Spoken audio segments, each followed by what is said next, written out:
এবারে আমরা বারবার করে বলছি, আমার কোন ভাইয়ের উপরে যদি একটা হাত উঠে আপনাদের এই হাত ভাঙিয়ে দেওয়া হবে।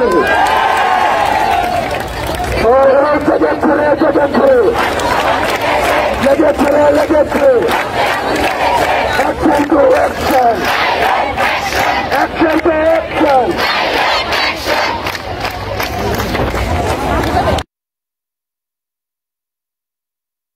পেয়েছিলাম যখনই কেউ নীতিগত সংস্কারের কথা বলে আপনারা তাকে ট্যাগ দেন, যখনই কেউ প্রযুক্তিগত সংস্কারের কথা বলে আপনারা তাকে প্লেন দেন।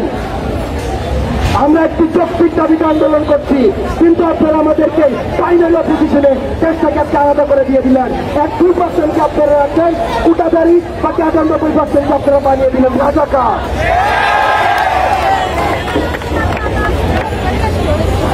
আমরা প্রধানমন্ত্রীর দৃষ্টি আকর্ষণ করতে চাই, আপনার এই ধরনের বক্তব্য কল্পনাপ্রসূত এবং বাস্তবতা বিবর্তিত বক্তব্যে সাধারণ শিক্ষার্থী আহত হয়েছে। যত দ্রুত সম্ভব আপনি আপনার বক্তব্যকে প্রত্যাহার করুন। একটা দেশে 98% শিক্ষার্থী কখনো রাজাকার হতে পারে না। যারা বাংলাদেশ বিশ্বাস করে, যারা বাংলাদেশের স্বাধীনতাকে অন করে, যারা বাংলাদেশকে ভালোবাসে, তাদের বাংলাদেশ বিজয় রয়েছে। আমাদেরকে যখন রাজাকার বলে আখ্যায়িত করা হয়, আমাদের হৃদয় রক্তক্ষরণ হয়। সুতরাং মাননীয় প্রধানমন্ত্রী, আপনাকে নিয়ে যারা এই বক্তব্য দেয়, আমরা দেখেছি সংবাদ সম্মেলনে কিছু পাঁচটা কিছু চাটুকার সাংবাদিক, তারা প্রধানমন্ত্রীর পক্ষে বক্তব্য তারা হয়তো পূর্বাচরণী ফ্ল্যাট পাবে, তারা হয়তো পদবি পাবে, হয়তো রাজুকের একটা প্লট পাবে, তারা হচ্ছে চালাই। এই চালাই দেশকে সতর্ক করতে চাই, আপনারা বাংলাদেশকে পিছিয়ে দিচ্ছেন।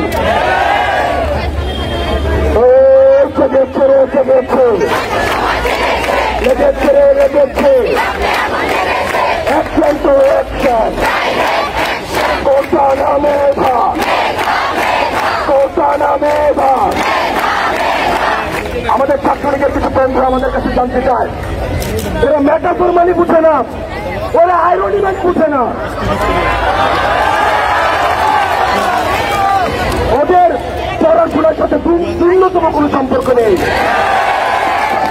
ওরা কর্মসূচির মিনিং জানে না, ওরা দুর্নীতির মিনিং জানে না।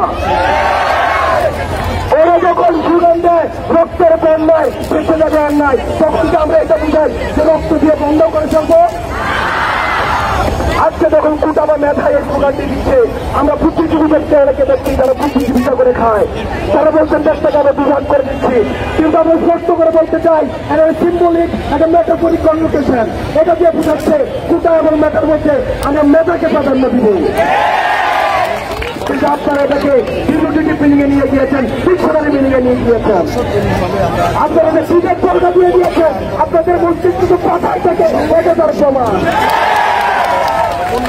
আমরা বারবার করে বলতে চাই, যারা লাইব্রেরিতে থাকে, যারা পড়াশোনা করে, মধ্যবিত্ত শ্রেণী থেকে উঠে এসেছে, কৃষক শ্রেণী থেকে উঠে এসেছে, মজুর শ্রেণী থেকে উঠে এসেছে, যাদের বাবারা লিটেল যোদ্ধা, তাদের পদগুলি পাওয়ার কোনো রূপ নেই, আকাঙ্ক্ষা নেই, আশা নেই, যাদের কোনো বড় ভাই নেই, যাদের কোনো নেতা নেই, যাদের 1% নেতা হচ্ছে নিজে, যারা বাতের জন্য পড়াশোনা করে, চাকরির জন্য পড়াশোনা করে, আমরা বলছি মেধাই হচ্ছে প্রাধান্য পাবে।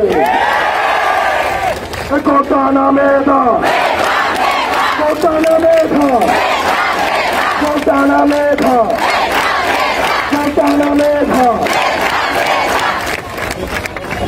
সংগ্রামী ভাই এবং বন্ধুগণ, আমি আমার বক্তব্যের শুরুতেই সর্বশক্তিমান আল্লাহর নামে আমি আমার অস্তিত্বের ঘোষণা করছি। আমার অস্তিত্বের ঘোষণা করার জন্য কারো দালালের প্রয়োজন নেই।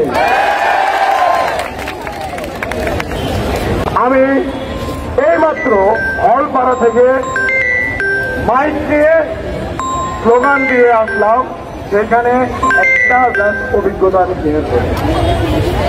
আমি যখন শহীদ সার্জেন্ট দৌড় হলের ভিতরে প্রবেশ করি, তখন কিছু দালাল শ্রেণী আমার উপর হামলা করে।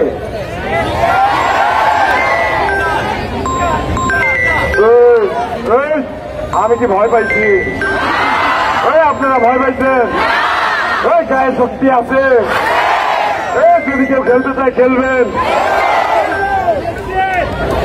স্লোগান হবে, খেলা হবে, হবে হবে হবে হবে হবে হবে সারা বাংলা।